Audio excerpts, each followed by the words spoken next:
बोल मेरे गणेश भगवान की जय हो। सततिला एकादशी का व्रत की कथा। एक समय दलव ऋषि ने पुलस्त्य ऋषि से पूछा, महाराज, पृथ्वी लोक के मनुष्य ब्रह्म हत्या महान पाप करते हैं। पराया धन की चोरी तथा दूसरों की उन्नति के देखकर ईर्ष्या करते हैं। साथ ही अनेक प्रकार से वैष्णव से फंसे रहते हैं, फिर भी उनको नरक नहीं प्राप्त होता।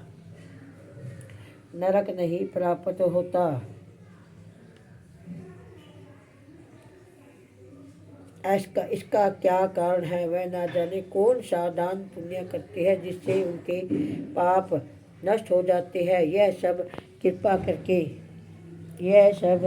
करके आप कहिए।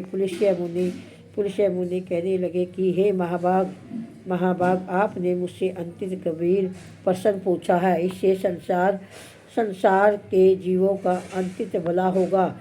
इस वेद को ब्रह्मा, विष्णु, रुद्र तथा इंद्र आदि भी नहीं जान सकते, परंतु मैं आपको यह गुप्त तत्व अवश्य बताऊंगा। माघ मास के लगते ही मनुष्य को स्नान आदि करके शुद्ध रहना चाहिए और इंद्रियों को वश में करके तथा काम, क्रोध, लोभ और मोह, अहंकार, ईर्ष्या और दोष आदि का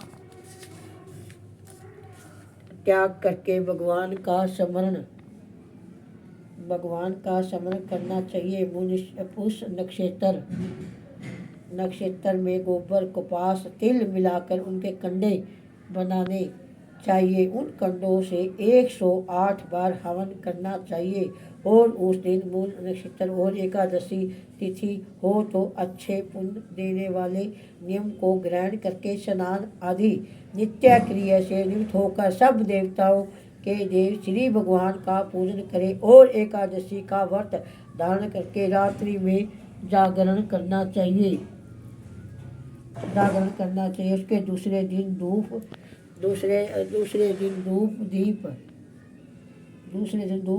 दीप नेत्र आदि से भगवान का पूजन करके खिचड़ी का भोग लगावे। तब पश्चात पिट्ठा, नारियल, सीताफल या सुपारी सहित अर्घ्य देकर स्तुति करनी चाहिए। भगवान आप दोनों को शरण देने वाले हैं। इसी संसार सागर में फंसे हुओं का उद्धार करना चाहिए। पंडु रक्ष कक्ष है, विश्व भावन है, शुभृत्य है, पूर्व जन है। हे जगत पिता, आप लक्ष्मी सहित उस तुच्छ अद्रव्य को ग्रहण करके उसके पश्चात जल से भरा हुआ कुंभ घड़ा ब्राह्मण को दान करे तथा ब्राह्मण को श्याम गऊ और तिल पात्र देने भी उत्तम है। तिल स्नान और भोजन दोनों ही श्रेष्ठ है।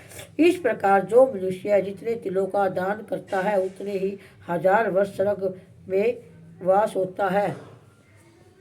तिल स्नान, तिल का आवर्तन, तिल का हवन, तिल का तर्पण, तिल का भोजन और तिलों का दान, ये तिल के 6 प्रकार के प्रयोग होने के कारण यह सततिला एकादशी कहलाती है। इस व्रत के करने से अनेक के पाप नष्ट हो जाते हैं। इतनी कथा कहकर पुलस्त्य ऋषि कहने लगा कि अब मैं उसे सततिला एकादशी की कथा तुमसे कहता हूँ।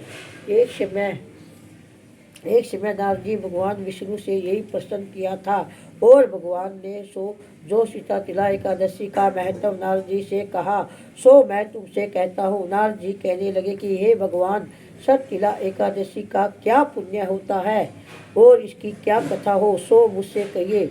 भगवान कहने लगे कि हे नारद, मैं तुमसे आंखों देखी सत्य घटना कहता हूँ, तुम ध्यान पूर्वक सुनो। प्राचीन काल में मृत्यु लोक में एक ब्राह्मणी रहती थी। वह सदैव व्रत करती रही। इससे उसका शरीर अंतिम दुर्बल हो गया। यद्यपि वह अंतिम बुद्धिमान थी, तथापि उसने भी कभी भी देवता या ब्राह्मणों के निमित्त अन्न या धन का दान नहीं किया। इससे मैंने सोचा कि ब्राह्मणी ने न तो व्रत आदि से अपना शरीर शुद्ध लिया और इसके विष्णु लोक तो मिल जाएगा, परंतु इससे कभी भी अन्न दान नहीं किया, इससे इसकी तृप्ति होनी कठिन है। ऐसा सोचकर एक भिखारी बनकर मैं मृत्यु लोक उस ब्राह्मण के पास गया और उससे भिक्षा मांगी। वह ब्राह्मणी बोली कि महाराज, आप यही किस लिए आए हो? मैंने कहा है कि मुझे भिक्षा चाहिए। इस पर उसने एक मिट्टी का ढेला में भिक्षा पात्र में डाल दिया।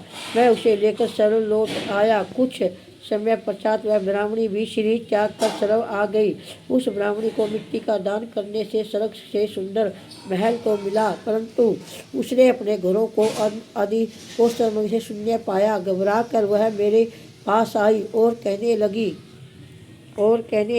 लगी कि भगवान, मैंने तो अनेकों व्रत आदि से आपकी पूजा की है, परंतु फिर भी मेरा घर अन्न आदि से सब वस्तुओं से शून्य है। इसका क्या कारण है? मैंने कहा कि परंतु तुम अपने घर जाओ, वहाँ देवी स्त्रियाँ तुम्हें देखने के लिए आएगी। पहले उनसे शीतला एकादशी का पुण्य और विधि सुन लेना, तब द्वार खोलना। मेरे वचन सुनकर वह अपने घर गई। सब देव स्त्रियाँ आई और द्वार खोलने के लिए कहा तो ब्राह्मणी बोली कि आप मुझे देखने के लिए आई हो तो शीतला एकादशी का महत्व कहिए। उनमें से एक दिव्या स्त्री कहने लगी कि मैं कहती हूँ। जब ब्राह्मणी ने शीतला एकादशी का महत्व सुन लिया, तब उसने द्वार खोले। देवगणों ने उसको देखा कि न तो वह गर्दवी है और न असुरी है, वरना पहले जैसी मनुष्य है। उसे ब्राह्मणी ने भी उनके कथानुसार शीतला एकादशी का व्रत किया। इसके प्रभाव से वह सुंदर और रूपवती हो गई तथा उसका घर अन्न आदि समस्त सामग्रियों से युक्त हो गया। अंत मनुष्य को मूर्खता त्याग कर शीतला एकादशी का व्रत और लोभ न करे। तिल आदि का दान करना चाहिए। तिल आदि का दान करने से दुर्भाग्य, दरिद्रता तथा अनेक कष्ट दूर होकर उसको मोक्ष की प्राप्ति होगी। बोल श्री कृष्ण भगवान की जय। राधा रानी की जय हो। विष्णु भगवान की जय हो।